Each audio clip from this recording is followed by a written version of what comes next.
All right.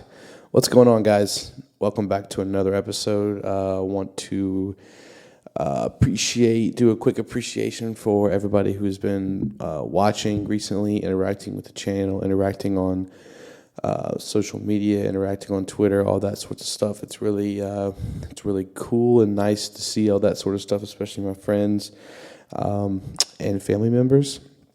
Obviously, right now, you cannot see me, and that is because for more of these kind of internal episodes where it's just going to be me, and like when I do my sports stuff, not all the time, but I think I'm going to be doing a lot of just kind of audio only episodes, just so I can get content out a little bit quicker. So don't have to worry about editing and all that sort of stuff. But yeah, hope everybody's doing well. I'm doing good. Just got back from Orlando, Florida, a couple days ago on Thursday, actually, about a little bit over less than a week ago. It was our spring break, and I went down to Universal Studios with a couple buddies of mine and my brother. Really fun time. If you guys have ever been to Universal before, you guys know what it's like down there. Really magical experience for me, especially since I'm a really big movie guy. So I love kind of seeing movies and TV shows and stuff like that kind of brought to life and put in theme parks. But yeah, and some interesting things that I did while I was there. Some stuff that I've actually never really done before. I ate a Danish hot dog. I can't remember the exact name of this style of hot dog, but I know it was a Danish one because, at a lot of these theme parks, they kind of have stands all over the park from different parts of the world, and they've got maybe they got different types of food and drinks and stuff you can try. And me and my friends just wanted something quick, cheap, and so we can get right back into the rides and stuff. And so yeah, it was a pretty interesting hot dog. It was a red kind of looking hot dog, not like your normal looking hot dog, but it was very good. There was like this sauce and like pickled cucumbers on there, very good. But one of the most unique parts about Universal, I think, is the roller coasters. I think some of the designs for some of these roller coasters are completely insane in a good way, obviously.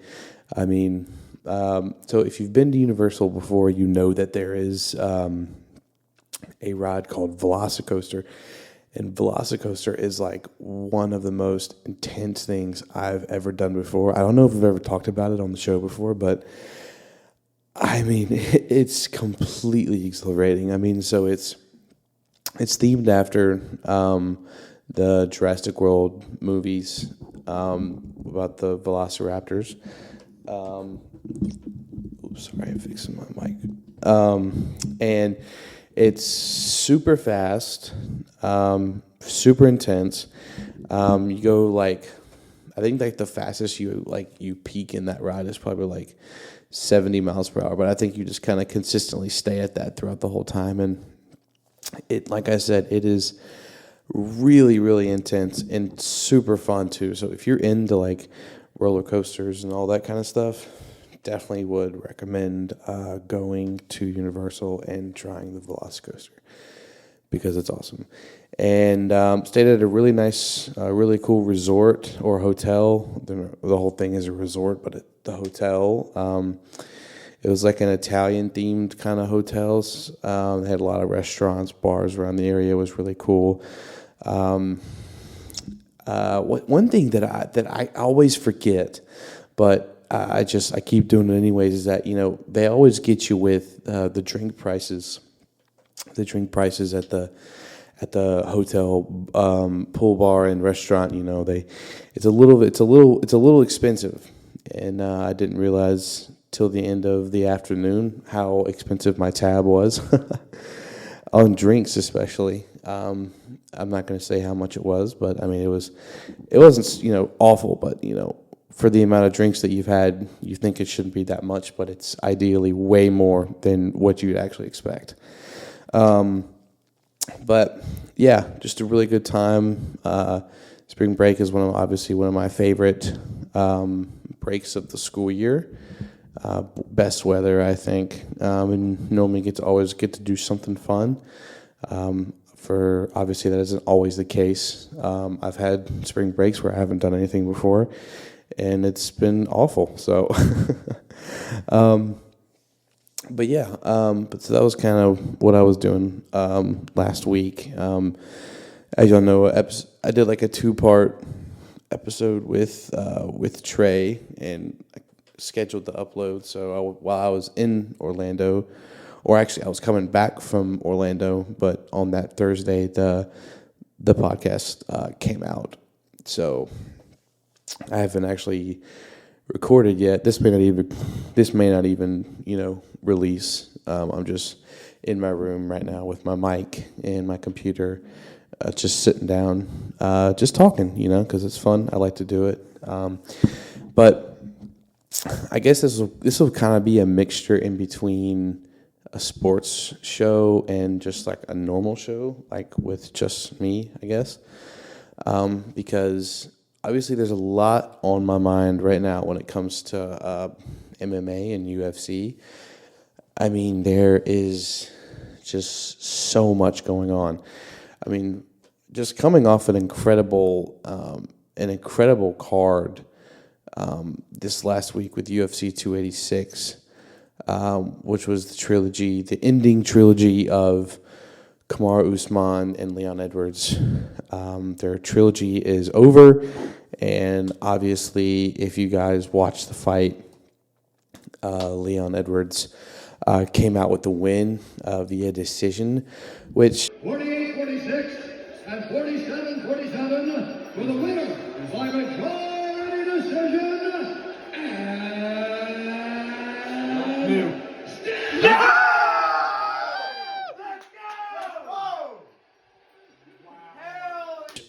So I'll talk about that fight for a little bit, and then I'll go into the co-main event, which was probably my favorite fight of the night, and probably for most people some of their favorite fights as well. But just gonna talk about this main event, man, because before I guess the second fight between Leon Edwards and Kamaru Usman was like a guy, an athlete, a fighter who just took over, one of those guys who you just took over a weight division. I mean, just completely dominated, had complete dominance. And one thing that I always think about is like Leon Edwards I feel like that he's the kind of guy who is getting better every single time as he is going out there and fighting. He just beat Kamaru Usman twice, arguably one of the best welterweight champions of all time, and arguably one of the best just champions in UFC history of all time. When you look at Kamaru Usman's his background, obviously the big three out of Africa, which has been one of the most dominant eras in UFC history, which obviously is now over, unless Stylebender gets the title back on April 8th or 7th against Alex Pereira, which I'll talk about that a little bit later. But it's just kind of crazy to see Kamaru Usman kind of go down like this. But obviously, he's not done. Obviously he's going to come back. And, it's going to be exciting, whoever he fights. But now he's going to be a contender. So he's going to probably have, maybe a number one contender fight with somebody. Not knowing who. There's kind of a lot of drama going on right now with the whole welterweight title, and about kind of who should fight for the belt, because there is a lot of, like I said, there's a lot of drama going around. And after the main event, Colby Covington was sitting ringside or octagon side. I said ringside. And was kind of ready to call out Leon, and he did. And apparently, and that night, myself including, everyone thought that was what's going to be next for Leon, was that he was going to fight Colby in summer, and they were in talks about doing it in July. International Fight Week, for Dana to build probably the biggest card in UFC history. I think could be the biggest card in UFC history, which would be Stipe Miocic versus John Jones for the heavyweight title.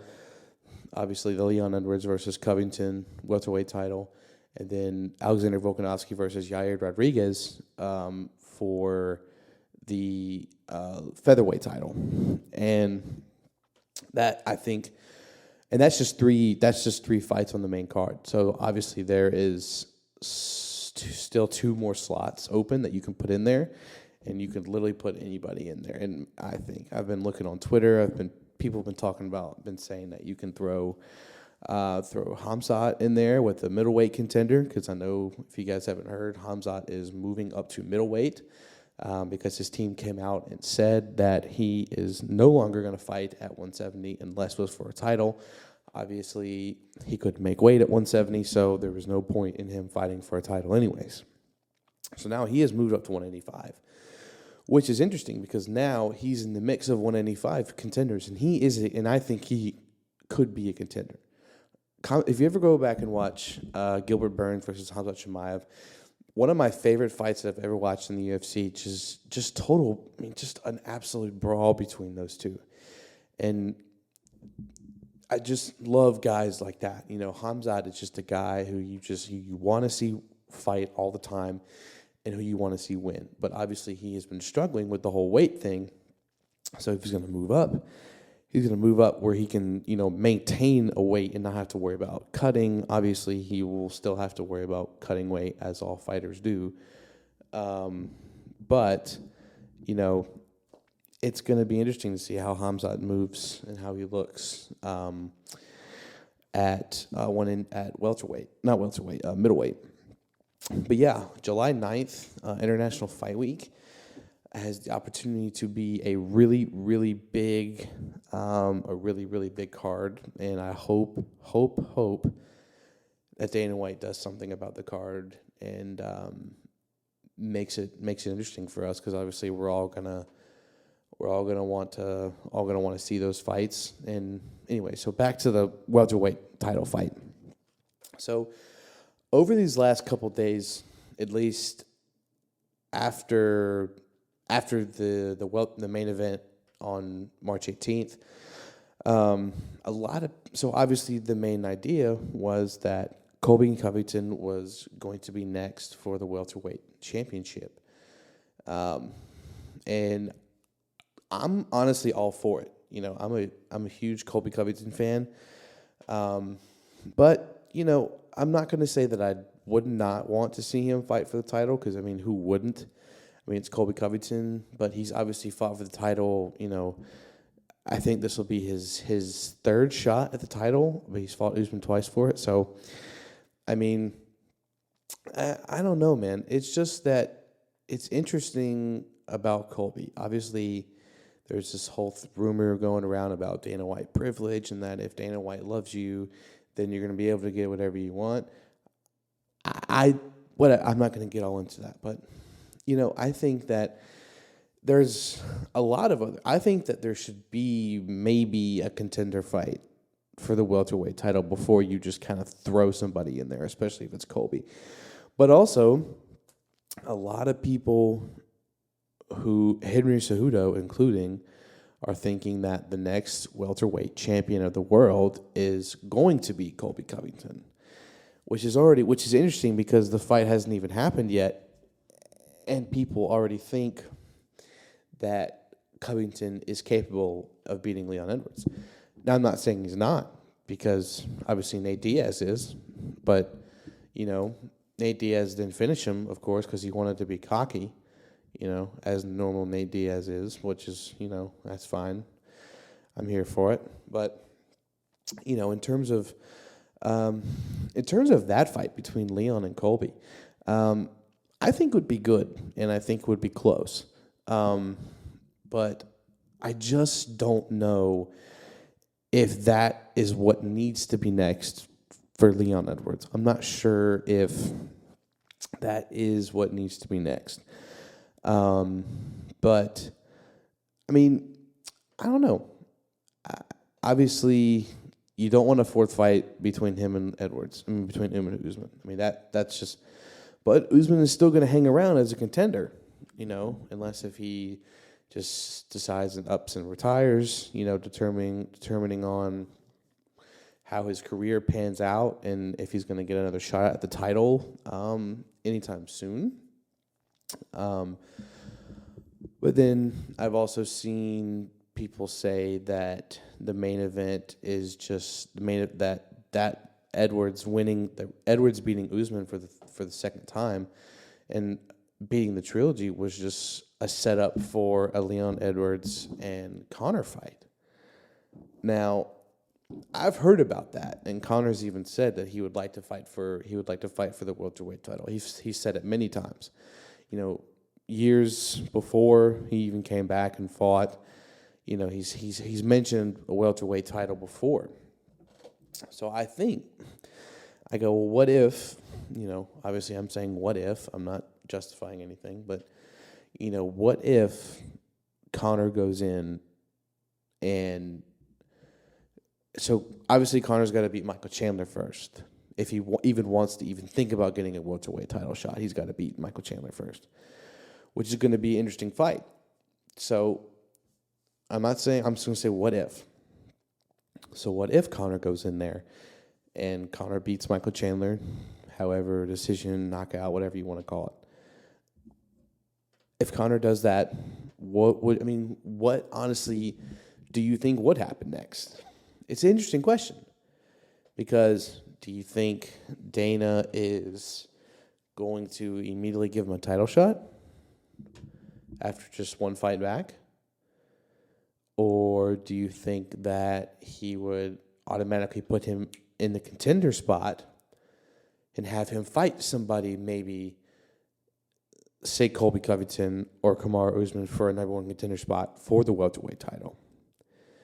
Because whether or not one of those guys is going to fight Leon Edwards for the title, either this year, I think probably later this year, that's going to happen again, so... There's a lot of scenarios in which a lot of different things happen. One thing I don't want to see is, I got bad allergies right now. It's allergy season, but anyways, one thing that I don't think I want to see, obviously I'm a big fan of him, but it would just be interesting. 'Cause I just don't think I would like to see it down the line. But I don't think it needs to be what needs to happen right now, and that's Leon Edwards versus oh my God, I'm forgetting his name, Islam Makhachev, for a champ status, and like I said, I'm not saying that wouldn't be a good fight. I think Islam would win, obviously, because I think Islam is. He is the pound-for-pound best fighter in the world, and I think that he is one of the best fighters in the world. Although I think Volkanovski did beat him.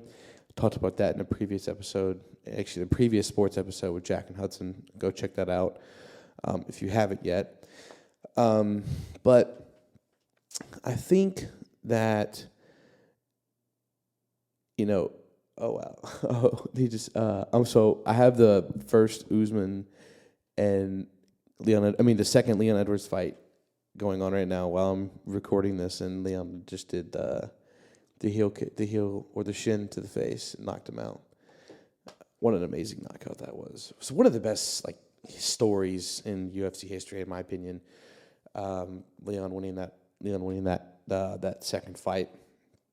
But anyways, I definitely would not mind seeing Islam moving up to 170 and fighting somebody for the welterweight championship down the line, whether it's Leon Edwards, whether it's Colby Covington, whether whoever wins the welterweight title, Islam is going to probably want to jump up there at some point and try to achieve that champ status. Something Khabib never did, you know. Khabib missed out on a fight with GSP, or, you know, I guess GSP said that he would have moved down to 155 to fight Khabib.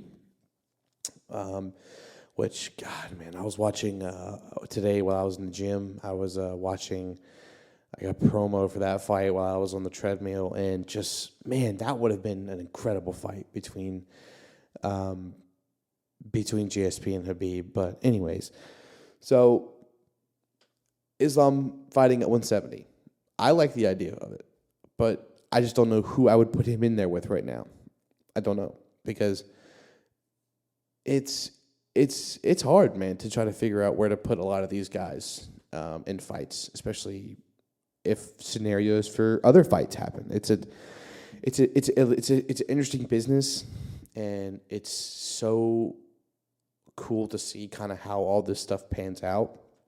So one of my parallels, one of my scenarios that I've come up with that has a very unlikely chance of ever happening, but if it did happen, I think it would be one of the craziest stories in UFC. All right, so this is not going to be about Conor going back to 155 and fighting Islam for the title. That's not going to happen. Conor's going to stay at 170. But so imagine if Islam comes up to 170. So hold on. Let's backtrack a little bit. Conor beats Michael Chandler, right? Dana White, after that fight, says, you now get a title shot at the winner between Leon and X. Most likely going to be Colby Covington. Winner of that fight. Now, say Colby Covington wins that fight.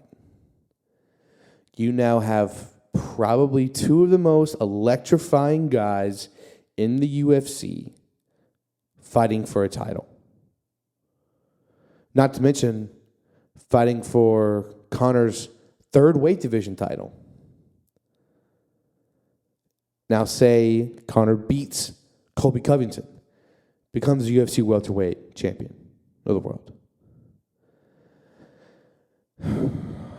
I mean, so now Conor has achieved, amongst a small rank of people, of fighters, to win titles in 3 different weight divisions, and obviously not defend, but win a title, have held a title in 3 different weight divisions. And so Islam is sitting back and saying, well, maybe I could jump up to 170, beat up on Conor again, just like Khabib did. Well, but now that fight will be at 170 because Islam's going to want to achieve champ status. So say Conor beats Islam at 170 and he retains the title. Conor remains welterweight champion. I mean, it's interesting. Obviously, another parallel that I had was if Conor went back down to 155, fought Islam, beat Islam, Khabib comes back, Khabib versus Conor 2 for the lightweight title, biggest championship fight in UFC history, obviously, but that's not going to happen because Conor's going to stay at 155. Conor's going to stay at 170. He's just too big now. He's just too big. He probably had to cut down a lot of weight, while getting prepared for Chandler. Which there still isn't any news on that fight yet on where it's going to be, or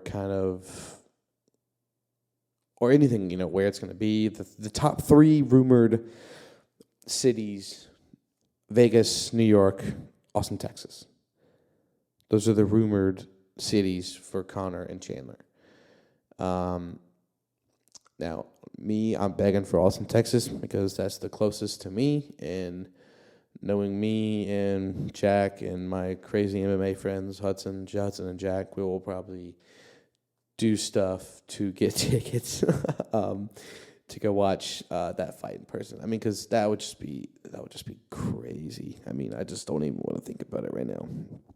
Just how, anyways. But so there's nothing new on it yet. I mean, I haven't heard anything. No one's heard anything because Dana's got already a lot on his plate right now as it is. And as you know, they wrapped with The Ultimate Fighter, I think a couple weeks ago, which airs on May 30th. And then Connor. So hopefully by the time that the show airs, maybe around the time that the show airs, they figure out a fight date and a venue for Chandler and Connor, because that's gonna be obviously an incredible fight. Connor's first fight in a couple years after losing to Poirier for the nasty leg break. But dude, just so much stuff going on right now, and fun. I'll quote my hero Chael Sonnen here. Fun time to be a fight fan. I mean, that's because there's just so much going on. I mean, obviously, so I'm recording this right now on Tuesday, March 21st. So when you watch this, it'll probably be Wednesday or Thursday, the 22nd or the 23rd, probably the 23rd. And on that Saturday, we have a fight night. Marlon Cheeto Vera versus Corey Sandhagen, which is going to be a incredible fight. I don't know the card by heart, so I'm going to go to my trusty new favorite MMA app, Verdict. Shout out to Hudson Bridges for putting me on, so I can now be a judge and judge fights myself. Yeah, so Marlon Cheeto Vera versus Corey Sandhagen, and then one of the fights that obviously my favorite fight of the card besides the main event is the co-main, the return of one of my favorite women's fighters, Holly Holm, who has not fought in a very, very long time. I mean, I can't even remember the last time. Okay, so so she fought May 21st, 2022. That was her last fight, and she lost by a split decision. And I remember watching that fight too. I do remember that. I'm a huge fan of Holly Holm. So against Yana Santos, who is a beast. So it's gonna be an interesting fight between those two, and I'm excited. I'm obviously picking Holly Holm on. I have Holly Holm winning by decision on that fight, and then I have Corey Sandhagen by decision as well on those fights. But yeah, if you guys want to go download Verdict, this is not a sponsored an ad, but just if you're really into UFC and you want to, or you're into MMA and want to, keep up with fights and judge fights, download Verdict. You can follow me on there at spinningbackfist_. But yeah, so it's an interesting app. So right now, so also another thing that I want to talk about, my favorite and most anticipated UFC card of the year as of right now. That's if they land this July 9th, this July 8th card. UFC 287, which is a couple weeks away, about 2.5 weeks away. My most anticipated card of the year. I've been talking about it on many episodes or different episodes about this card, and we're finally getting just a little bit closer. So I think if I have decided or if I have figured out how to do it by the time the card starts, I want to do kind of a live show or kind of like a live stream with Hudson or Jack or both, and just kind of so you can kind of see, because our reactions are nuts. Maybe I'll when we're editing this, I'll cue in a reaction of the Leon Edwards fight last weekend. I'll put it in right here. So here we go. Saturday, April 8th. We are going to be, I think it's Vegas. I want to say Vegas. Yeah, we'll go with that for now. If I find anything different, I'll say something. So, gonna go down the line here and just talk about the main card. Talk about these fights, because obviously every single fight on here is going to be a banger. All going to be brawls. Starting it off really, really strong here with Raul Rosas Jr. versus Christian Rodriguez. Two guys who both came from Dana White's Contender Series. Two guys who are young. Two guys who are making their name in this industry, in the fight game. And, man, I'll tell you something. Raul Rosas Jr. is special. He is such an interesting fighter to me. You know, the fact that he is still in high school and goes to school walking around like I did in high school, but yet he's fighting in a professional fighting league, in the biggest fighting league in the world. You know, one of the top popular sports in the world. But Raul Rosas is good. Obviously, there's not a whole lot I don't know about him, because obviously he debuted a couple months ago. I can't remember the exact date. It was that Paddy Bimlett card in London. But Raul Rosas he's 18 years old, fighting against Christian Rodriguez, who, like I said, both fought on the Dana White Contender Series, and both showed incredible heart. But yeah, really excited about that fight too. And then another fight on here right after that, going into my guy, one of my favorites, Kevin Holland versus Santiago. I can't pronounce his last name, and I'm not going to attempt to, just because it's difficult. It's going to be interesting, obviously. I say every fight's interesting, but they are. So, so Kevin Holland, who is still young. He's still got years. He's only 30 years old. So that fight's going to be good. Really excited to see Kevin Holland back. Then you got Rob Font versus Adrian Yanez, which is also going to be really fun. Rob Font, total beast. And then the co-main event, which is obviously it's the people's main event, Gilbert Burns versus Jorge Masvidal. I call him George Masvidal, but, it's Jorge Masvidal. Now, obviously, just because of those two names, that fight already sounds like extremely interesting and so much fun. But people got to forget, George Masvidal is tough as shit. He's tough as nails. Obviously, he beat Nate Diaz, who I think is arguably one of the toughest guys in the was. He's not with the UFC anymore. But, he obviously, Nate was fine in that fight, and he's got no tissue above his left eye anyways, but, he was fine. But obviously they had to stop the fight. But it's going to be really fun to watch George Masvidal and Gilbert Burns fight. But one thing people are forgetting is how good Gilbert Burns is. Like I talked about earlier, one of my favorite fights to watch was Gilbert Burns versus Khamzat Chimaev. And obviously Khamzat won that fight, but it went the distance. Gilbert Burns is tough as nails, man. He went 5 rounds with a killer like Khamzat. And I think Khamzat is obviously one of the best fighters in the world. I think he's one of my favorite guys in the industry. But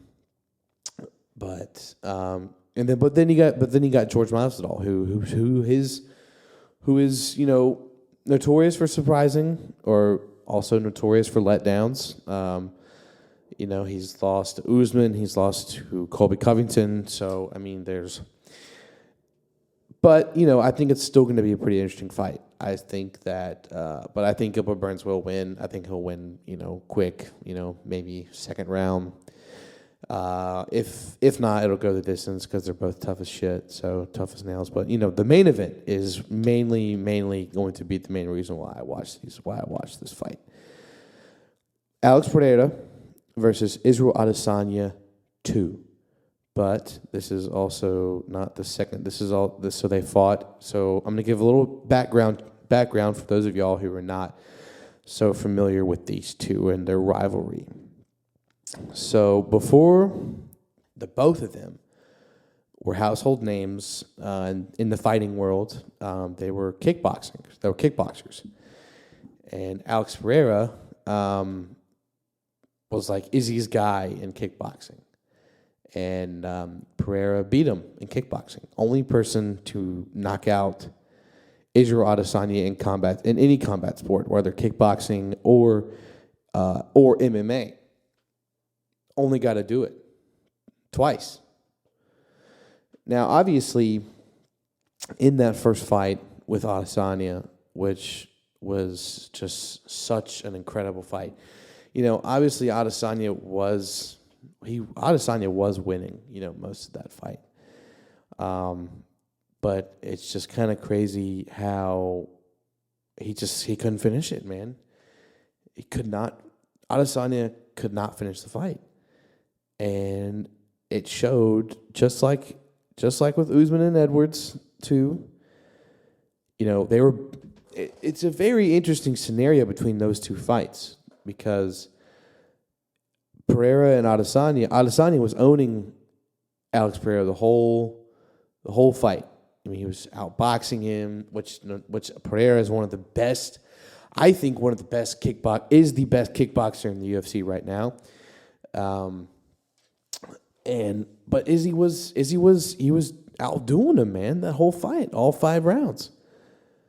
But then when it came down to that 5th round, you know, I don't remember the exact time of when it ended, but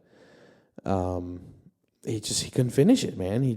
Alex Pereira just saw a little glimpse of weakness and just teed off and unloaded and he became the new middleweight champion. And I tell you what, man, Alex Pereira is one of the scariest dudes in the UFC right now, I think. When you look at his background and you look at his tribe and when you look at where he comes from, so I just looked it up right now. He's from Brazil, obviously. Poatan. God, dude, he's such a unique fighter. He's right now he's my favorite fighter in the UFC. He's the guy that I pull for the most right now. So obviously him versus Pereira, you guys know who I'm pulling for. You guys all know who I'm betting on too. A lot of people are calling me crazy, but I'm throwing my money down on Pereira that night. So I'll probably look. I kind of also want to start getting into a little bit of betting since I sports bet, but you know maybe I'll start putting my bets into a podcast at some points. But he's from Brazil, and his tribe. He's from I can't. Okay, so I'm gonna do my best to read this here. So São Bernardino do Campo, state of Sao Paulo, Brazil. And obviously, you guys know the Brazilian fighters in the UFC are some of the most badass and most dominant fighters in the sports history. You got Jose Aldo Jr., one of the best featherweight champions of all time. You got the Spider, the recent Hall of Fame inductee, Anderson Silva, who is one of the best fighters, I think, in UFC history. I think he is top 3 fighters in UFC history. I think he is right there. For me, he's right there at 3. Before him is George St. Pierre, and before George St. Pierre is John Bones Jones. So Alex Pereira, he is going to strap up again and fight Izzy for the title. Now, a lot of people were questioning, even me, were thinking about that if this was the right thing to do right now. Just go straight into a rematch and go straight into a rematch with Pereira. But it's fine. I'm honestly fine with it. It's gonna be a massive fight, and so I said it when Alex Pereira and Izzy fought the first time. I said Alex Pereira is Israel Adesanya's kryptonite. There's no way that Izzy beats him. I think the knockout from kickboxing back in the day still lingers with him. Because when you get beat like that, and then he comes to the UFC, and for a guy that only has a 7-1 record and takes your title away from you, it's a lot to take in, man. So Israel Adesanya has every single reason to kind of be worried about these fights. He's got every reason to. And so, but this card, man, it's something that it's going to be awesome. I literally am just counting down the days until April 8th, Saturday, April 8th. So that weekend's going to be pretty interesting for me because I'm supposed to be going out of town with my family, and then I'm also supposed to be doing a pod with Jackson Band, Bottle Paradise, and maybe a little feature from Prentice at the Green Room at Hal and Mal's in downtown Jackson. They're doing a show on April 8th. So if you guys are in town for that, I would recommend. I'll most likely, I think we're going to try and do the show before, but we're gonna work it out. But yeah, lots to look forward to in boxing and UFC. So the last thing, well, actually, no, I think that might be it. So, yeah, man, just wanted to say, guys, thank you so much for tuning in, listening every week. It's really nice to hear stuff from my friends and family, like I said in the beginning, about just the interaction from everyone. It's been a lot of fun. It's so much fun doing this, and I've got some really interesting guests coming up in the near future that I'm excited to meet with. I'm excited for you guys to meet as well. But yeah, thank you guys so much for watching. Make sure to like and subscribe to these videos. Like I said, I know that this is just an audio podcast, but liking and subscribing to the channel supports me very, very much. And I think I'm going to do more of these kind of internal audio only podcasts more so I can get more content out, whether I'm talking UFC or I'm talking, whatever. It's just a way for me to get more content out faster for you guys. So make sure to go follow the podcast on Instagram at the Lunch Hour Pod _ on Instagram. We're going to start to get more active on there, post more with you guys, be more interactive with you guys. And then go follow me on Twitter. It's just Connor McMullen, no spaces, with 2 N's at the very end.